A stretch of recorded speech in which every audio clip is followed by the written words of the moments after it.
हो तो नीला और पीला, इसमें दोनों में कॉमन खोजिए कितना है, दोनों में 10 कॉमन है, क्या है, दोनों में 10 कॉमन है, 10 क्या देगा, N3 का मान देगा, तो मतलब कि N3 इसमें है, तो ये वाला दे देगा आपका ब्लू प्लस येलो। अगर आपसे पूछ दे रहा है कि रेड और येलो, तो रेड और येलो ये दोनों है, तो ये दोनों में कॉमन क्या है, 6 है, दोनों में कॉमन क्या है, 6 है, तो ये 6 क्या देगा, N1 का मान देगा, मतलब ई प्लस ई क्या दे देगा आपका, ब्लू प्लस येलो दे देगा, सॉरी रेड प्लस येलो दे देगा। बात समझ में आ गया, यहां तक आपको कोई भी दिक्कत नहीं होगा। आगे बढ़ेंगे 70 के बाद 71 नंबर पे आ जाइए। 71 नंबर क्वेश्चन देखिए यहाँ पे क्या कह रहा है, यहाँ पे भी वही क्वेश्चन है आपका, ध्यान से देखिएगा। पहले क्या है, 6 × 8 क्या है, रेड है आपका, 6 × 8 रेड देगा, 6 × 8 रेड देगा। उसके बाद आपका 8 × 10 क्या देगा, तो 8 × 10 आपका ब्लू देगा, 8 × 10 आपका ब्लू देगा, ठीक है। और क्या देगा, तो 6 × 10 क्या देगा, तो 6 × 10 वाला क्या है, येलो है, 6 × 10 वाला क्या है, येलो है। ई केस आपको बहुत ही कम देखने को मिलेगा, ना के बराबर देखने को मिलेगा, लेकिन जब पढ़ रहे हैं तो पूरा पढ़ लो।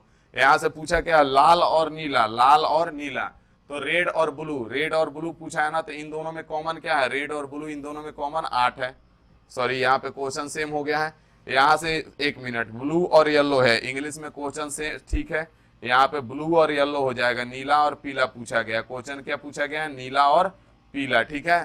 तो यहाँ से आ जाओ, ब्लू और येलो मतलब कि ये दोनों है ना, रेड और ब्लू और येलो कौन है, ये दोनों है। अब इन दोनों में कॉमन कौन है, 10 है। अब यहाँ से पहले फार्मूला लिख लो, 4 इंटू में N1 - 2, 4 into N1 - 2 plus 4 into में N2 - 2 प्लस 4 इंटू में N3 - 2, 4 इंटू में N3 - 2। अब यहाँ पे ध्यान दीजिए, 10 किसका मान देगा, N3 का मान देगा ना, 10 N3 का मान देगा, मतलब इसका वैल्यू निकाल लीजिए, N3 इसमें है, यहाँ पे आ जाइए, 10/2 5 हो जाएगा, 5 - 2 3 हो जाएगा, 4 × 3 12 हो जाएगा, और आपका ऑप्शन ए आंसर हो जाएगा। बात समझ में आ गया, आगे बढ़ेंगे, यहां से आगे आ जाइए फटाफट। 72 नंबर क्वेश्चन देखिए कि क्या कह रहा है, यहाँ पे एक सतह वाला पूछ दिया। अब एक सतह वाला यहाँ पे कैसे निकालेंगे, यहाँ पे ध्यान दीजिएगा। एक सतह वाला पहले यहाँ पे सिंपल सा लिख देंगे, 6 × 8 क्या है, तो 6 × 8 वाला हमारे पास, यहाँ पे ध्यान देंगे, 6 × 8 वाला क्या है, 6 × 8 लाल है, 6 × 8 रेड है, 6 × 8 वाला रेड है, 8 × 10 वाला ब्लू है, 8 × 10 वाला क्या है, ब्लू है आपका, 8 × 10 वाला क्या है, ब्लू है। और यहाँ पे क्या कह रहा है, 6 × 10 वाला येलो है, 6 × 10 वाला क्या कह रहा है, येलो कह रहा है, 6 × 10 वाला येलो कह रहा है। अब 6 × 10 वाला येलो कह रहा है, और आपसे पूछा क्या है, एक सतह लाल रंग से रंगा हुआ। एक सतह वाला फॉर्मूला क्या बताया थे हम आपको, याद है, एक सतह का फॉर्मूला बताए थे हम आपको कि 2 इंटू में, ध्यान दीजिएगा, 2 इंटू में N1 - 2 इंटू में N2 - 2, और यहाँ पे प्लस 2 इंटू में N2 - 2, और 2 इंटू में N2 - 2 और N3 - 2, N3 - 2, और क्या था, तो प्लस 2 इंटू में N3 - 2, N3 - 2 और इंटू में N1 - 2। ये आपका वन सरफेस पेंटेड का हम बताए थे। अब इसमें आपको देखना पड़ेगा कि हमको कौन चाहिए, एक सतह लाल रंग से रंगा हुआ चाहिए। लाल कौन सा है, लाल यहाँ पे है ना, लाल यहाँ पे है, तो ये N1 देगा और ये N2 देगा, ये कौन देगा, N1 देगा और ये N2 देगा, ठीक है। तो जब ये N1 और N2, तो अब इसमें खोजिए N1 और N2 कहाँ पे है, तो N1 और N2 आपका यहाँ पे है, ठीक है। तो यहाँ से N1 का मान कितना है, 3 हो जाएगा, और N2 का मान 4 हो जाएगा। तो यहाँ से 2 गुना में 3 - 2 1 हो जाएगा, और 4 - 2 2 हो जाएगा, 2 1 कम 2 और 2 दूना 4 हो जाएगा। तो यहाँ से लाल वाला कितना हो जाएगा, 4 हो जाएगा।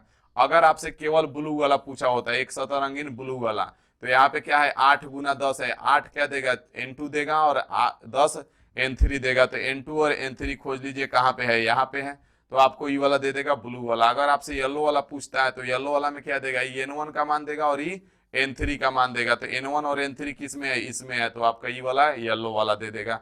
बात समझ में आ गया, आगे बढ़ेंगे, और इस टाइप का 1 2 क्वेश्चन है, आ जाइए देख लीजिए क्या पूछ रहा है। यहां से क्वेश्चन चेंज है थोड़ा सा, यहाँ पे एक सरफेस पेंटेड पूछा है, एक सतह पीले रंग से रंगी हो। क्या पूछा है, one surface painted with yellow colour. तो एक सरफेस पेंटेड पीला कलर से पूछा है, तो यहाँ पे देख लीजिए, इसी क्वेश्चन में आ जाइए, येलो कलर का पूछा है ना, तो येलो कलर यहाँ पे है। येलो कलर में क्या है, 6 और 10 है, 6 N1 का मान देगा और 10 N3 का मान देगा। तो N1 और N3 फॉर्मूला में खोजिए कहाँ पे है, तो यहाँ पे है N1, यहाँ पे N3 है, और यहाँ पे N1 है। तो N1 और N3 यहाँ पे है, तो यहाँ पे 2 गुना में n3 का मान कितना हो जाएगा 5, 5 माइनस 2 3 हो जाएगा, और इनटू में n1 का मान कितना हो जाएगा 3, 3 माइनस 2 1 हो जाएगा, यहाँ पे 3 दूना 6 हो जाएगा, और यही आपका आंसर हो जाएगा जो कि अगला क्वेश्चन का है। इसका क्वेश्चन का आंसर क्या हो जाएगा 6 हो जाएगा, जो कि ऑप्शन बी में है। बात समझ में आ गया।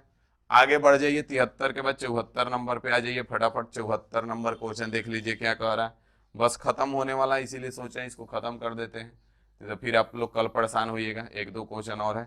यहाँ पे शीर्ष घनों की संख्या पूछा है, तो शीर्ष घनों की संख्या कॉर्नर क्यूब फिक्स रहेगा, कई गो रहेगा 8 गो रहेगा, क्योंकि नॉर्मल क्यूब बोर्ड बनेगा, क्यूब बोर्ड को काटेंगे नॉर्मली, तो यहाँ से शीर्ष घनों की संख्या आपका फिक्स रहेगा, कितना होगा 8 गो होगा, इसमें कोई दिक्कत नहीं होना चाहिए आपको।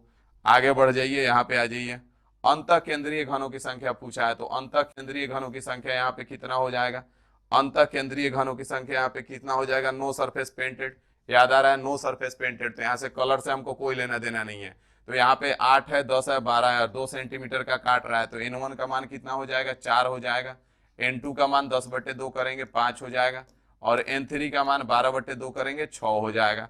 हमसे पूछा क्या है, no surface painted. No surface painted का फॉर्मूला क्या था, याद है, n1 - 2 इंटू में n2 - 2 इंटू में n3 - 2 इंटू में n3 - 2, याद है ना।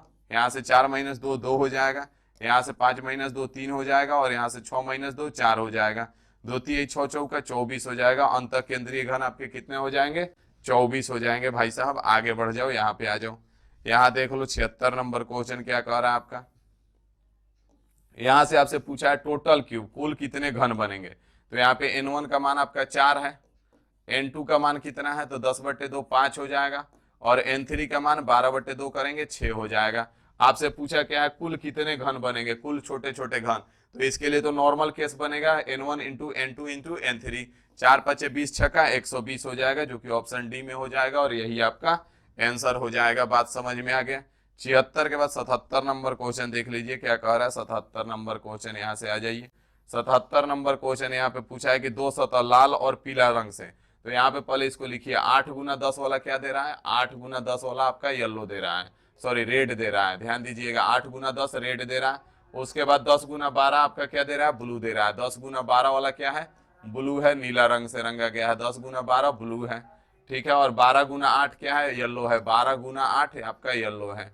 12 गुना 8 क्या है, येलो है। 12 इंटू 8 क्या है, येलो है, ठीक है। अब यहाँ से पूछा क्या है, लाल और पीला। क्वेश्चन में क्या पूछा है, लाल और पीला, तो यहाँ से लाल और पीला, तो पहले तो दो सतह रंगीन घनों का आपको फॉर्मूला याद होना चाहिए। क्या होता है फॉर्मूला, तो 4 इंटू में n1 - 2 प्लस 4 इंटू में n2 - 2 प्लस 4 इंटू में n3 - 2, यही होता है ना।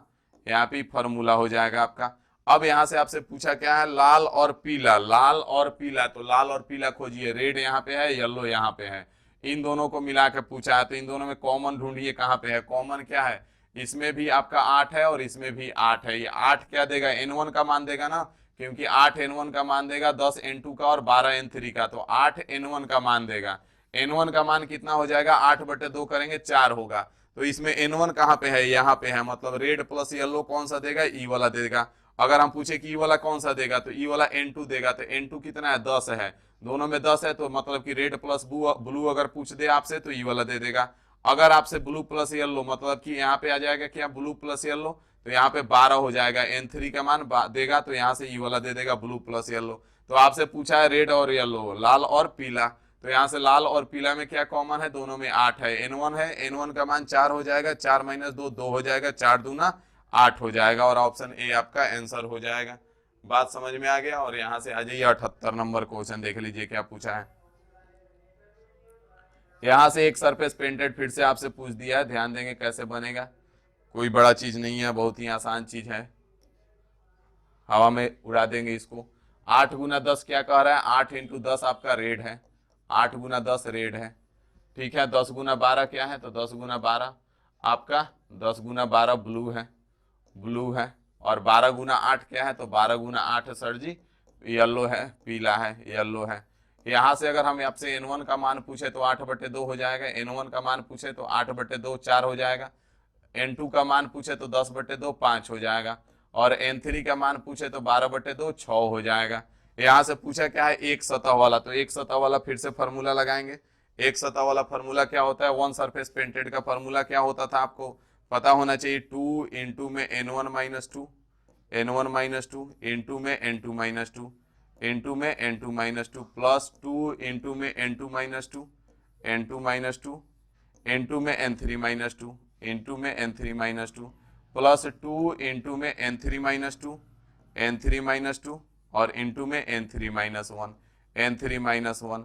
हमसे क्या पूछा है यहाँ पे खोजेंगे, नीला पूछा है ना, तो नीला पूछा है, तो यहाँ पे नीला क्या है, ब्लू यहाँ पे है, यहाँ पे ब्लू है ना। अब यहाँ पे हमको करना क्या है कि ब्लू है, अभी ब्लू में क्या है 10 और 12 है, 10 और 12, तो 10 क्या देगा n2 का मान और 12 क्या देगा n3 का मान। 10 किसका देगा n2 और 12 n3। अब n2 और n3 है ना, तो इसमें खोजिए n2 और n3 कहाँ पे है, तो यहाँ पे देखिए n2 है और यहाँ पे n3 है, मतलब ई वाला जो होगा ये हमको दे देगा क्या, नीला दे देगा। तो यहाँ से 2 गुना में n2 कितना है 5 माइनस 2 हो जाएगा 3, तो 2 गुना 3, और n2 में n3 कितना है 6 माइनस 2 4, तो 4 3 12, 12 दूना 24 हो जाएगा। यहाँ पे आपका एक सतह नीला वाला 24 हो जाएगा और यही आपका आंसर हो जाएगा। बात समझ में आ गया, यहाँ तक कोनो प्रकार का तकलीफ नहीं होगा, ना ही कोनो प्रकार का परेशानी होगा, ठीक है। और यहाँ से आपका जो क्यूबोर्ड नामक चैप्टर था वो कंप्लीट हो गया, क्या हो गया, कंप्लीट हो गया। क्यूब एंड कीबोर्ड जो था वो आपका कंप्लीट हो गया और इसी के साथ रीजनिंग भी कंप्लीट हो गया, ठीक है। अब जो नए हैं तो उनके लिए बस इतना ही कहेंगे कि उनके पास अभी फिलहाल काम रहेगा कि वो नए वाले कोर्स से पढ़ेंगे, ठीक है। क्या करेंगे, नए जो नया वाला मास्टर कोर्स डाला हुआ है उससे पढ़ेंगे। जब फिर से कोई नया वाला कोर्स आएगा तो उसमें उनको लाइव क्लास मिल जाएगा, ठीक है। अभी फिलहाल आपको काम है कि जो नया वाला मास्टर कोर्स है उससे आप पढ़ेंगे, और जो नया आप लोग लिए होंगे तो आप लोग को बताया गया होगा कि आप लोग को लाइव क्लास भी मिलेगा। तो जब नया वाला कोर्स आएगा, ठीक है, रेलवे वाला है, रेलवे वालों के लिए बताया गया है, तो रेलवे वालों को नया जब कोर्स आएगा तो उनको नए वाले कोर्स में फिर से लाइव मिल जाएगा, ठीक है ना, फिर से उसमें लाइव कर दिया जाएगा, तो उसमें आपको लाइव क्लास मिल जाएगा। अभी फिलहाल जो न्यू वाला मास्टर कोर्स हम डाले हैं रीजनिंग का, वहां से पूरा पढ़ जाइए, ठीक है। तो फिलहाल हम लोग सभा को समाप्त करेंगे।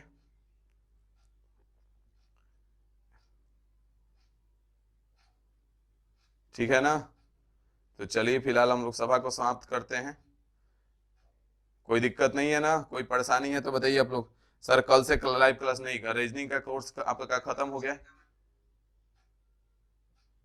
रीजनिंग का लाइव क्लास आप लोग का खत्म हो गया, ठीक है। कल से लाइव रीजनिंग का नहीं होगा, मैथ का चलेगा, ठीक है ना। तब तक आप लोग मैथ जो रीजनिंग है न्यू वाला मास्टर कोर्स से पढ़िए, और जब